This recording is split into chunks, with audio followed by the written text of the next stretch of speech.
नमस्कार. हा तिसरा भाग आहे आपला. शेतात आपण काय लावूया पहिल्या वर्षी. तर शेतात लागवत असताना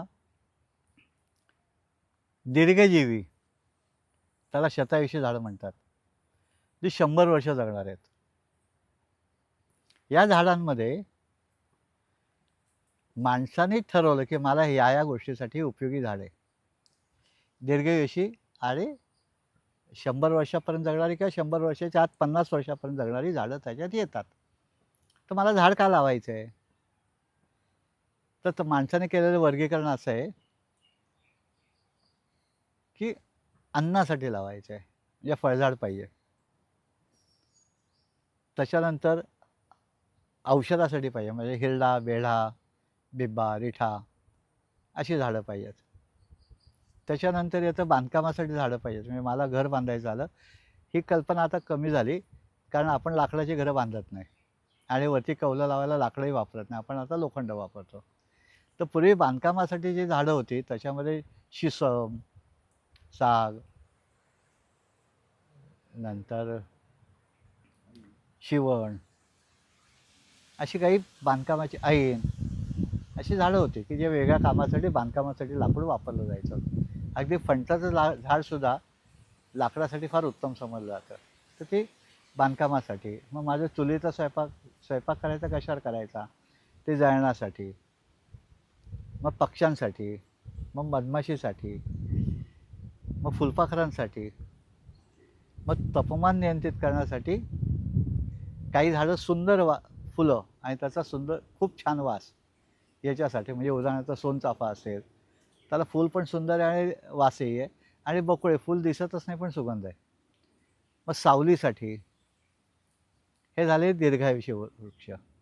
त्याच्यानंतर मध्यम आयुष्य वृक्ष म्हणजे अ, कमी काळ जगणारे 25 वर्षामध्ये आयुष्य 25-30 वर्ष आयुष्य असणारे.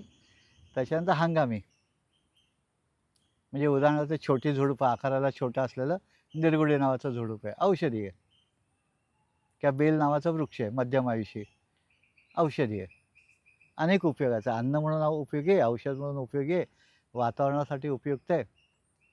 मग ही झाडं जी मी जेव्हा निवडीन, ती झाडं मी शेताच्या चारी बाजूला लावेन, की त्याच्यातनं शेताच्या आतमध्ये गरम वारं, वादळं, प्राणी येणार नाहीत.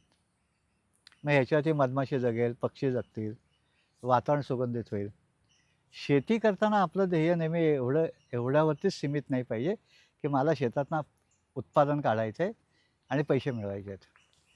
शेती ही एक आपल्याला एक फार मोठी संधी परमेश्वराने दिलेली आहे, की जी समृद्धी निर्माण करण्यासाठी आवश्यक आहे.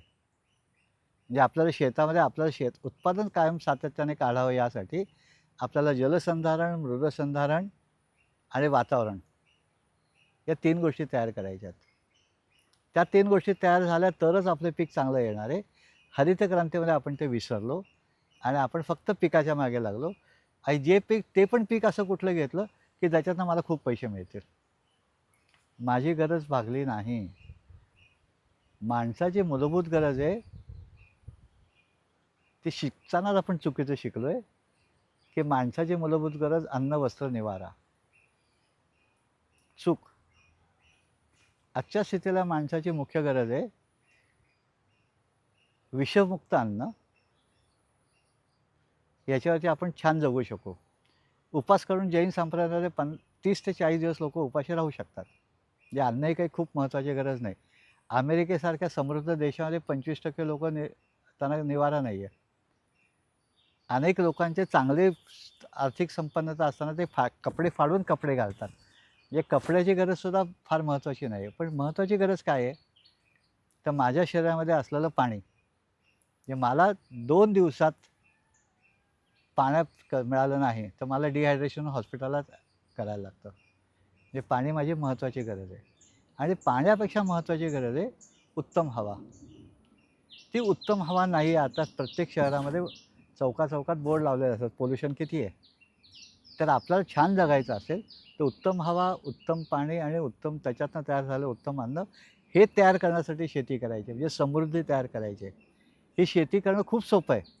कारण आपल्या वाडवडिलांनी आपल्यापर्यंत ते ज्ञान आणून ठेवलेलं आहे.